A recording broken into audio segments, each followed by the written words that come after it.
જય ભીમ। અત્યારે વાત કરવાની એ થાય કે રોડનો વિકાસ થઈ રહ્યો છે। રોડોનો વિકાસ થાય છે બહુ સારી વાત છે, પણ એ રોડોના વિકાસની અંદર ક્યાંક ને ક્યાંક ગરીબ લોકોની એક જેને કહેવાય ને કે એ લોકોના આસિયાના જે બહુ મહેનતથી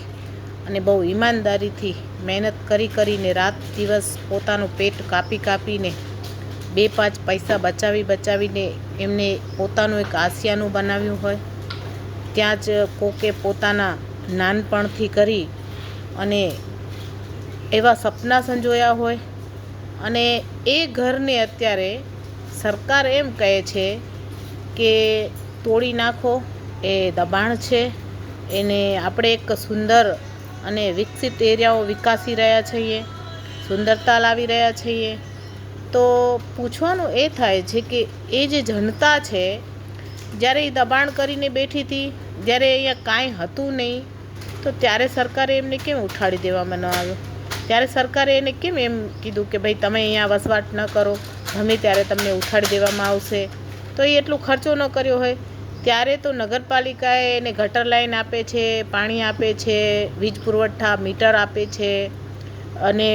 વેરાને ટેક્સ ભરે છે। આજે જ્યારે આપશ્રીને સુંદર બનાવવા માટે એ સફાઈ કર્મચારીઓ ત્યાં રહી રહ્યા છે, ખરેખર તો એ સરકારની ને નગરપાલિકાની ફરજ હોય છે। આમ કહેવાય કે દરેક જનતાની જવાબદારી સરકારની હોય છે કે રોટી કપડાં ઓર મકાન એ દરેક જીવને, દરેક મનુષ્યને, દરેક પ્રાણીને, જેને કહેવાય ને કે સરકારની જવાબદારી છે કે વધારે એને કાંઈ આપી ન શકે તો કાંઈ વાંધો નહીં, પણ રોટી કપડાં ઓર મકાન તો આપી જ શકતું હોય। પણ એ બધું ન આપે તો કાંઈ નહીં, એને પોતાના બનાવેલા મકાન જેનામાં એને શાંતિથી રહેવા દે ને તો એ ઘણું થઈ રહે।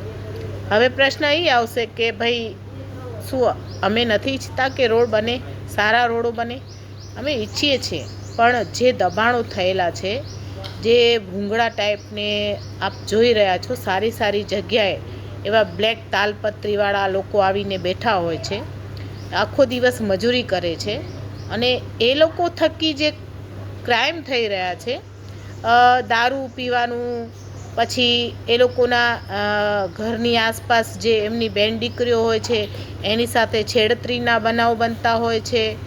કારણ કે એ જે વ્યક્તિઓ છે એ પીને પછી સૂઈ જાય, એને કાંઈ ખબર પડતી નથી, બહારનું વ્યક્તિ આવે છે અને ત્યાં આવીને શું કરીને હાલો જાય છે કોઈને ખબર નથી, અને એની આડમાં આવા બધા કામ કરવાવાળા દેશી દારૂ વેચતા હોય કે ઇંગ્લિશ દારૂ વેચતા હોય કે આંકડા વેચતા હોય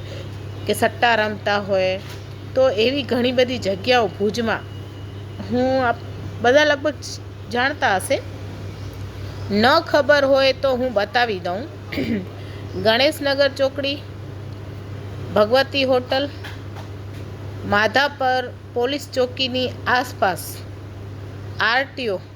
આપણે આરટીઓનું જે લોકેશન છે અત્યારે જેને કહેવાય ને કે વિકસિત ભુજની વિકસિત એરિયા, એમાં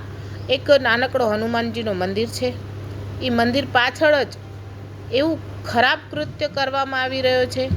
કેટલી વાર એ કૃત્ય ઉપર નજર આપણે દોરાવી સરકારની, આપણે કીધું કે ભાઈ આને રોકો, પણ એ કોઈનાથી બંધ થતું નથી, અને આપણા અંદર એક દિમાગની જેમ એ ફેલતો જઈ રહ્યો છે। પહેલાં 1-2 બહેનો બેસતા હતા, હવે 7-8 બહેનો બેસે છે। એ જે દબાણની અંદર એ રહી રહ્યા છે, આપણે એને ન હટાડી શકવાની આપણી તાકાત ન હોય, અને આપણે જય શ્રી રામના નારા અને હિન્દુ બચાવો કરતા હોઈએ, અને હિન્દુના યુવા જ નશામાં ખતમ થઈ રહ્યા છે, આવા ખરાબ કામની અંદર જઈને પોતાની એક બીમારીનો ભોગ બની રહ્યા હોય, અને આપણે એને રોકી ન શકતા હોય, તો આપણે જય શ્રી રામ બોલવાનું બી બંધ કરી દઈએ।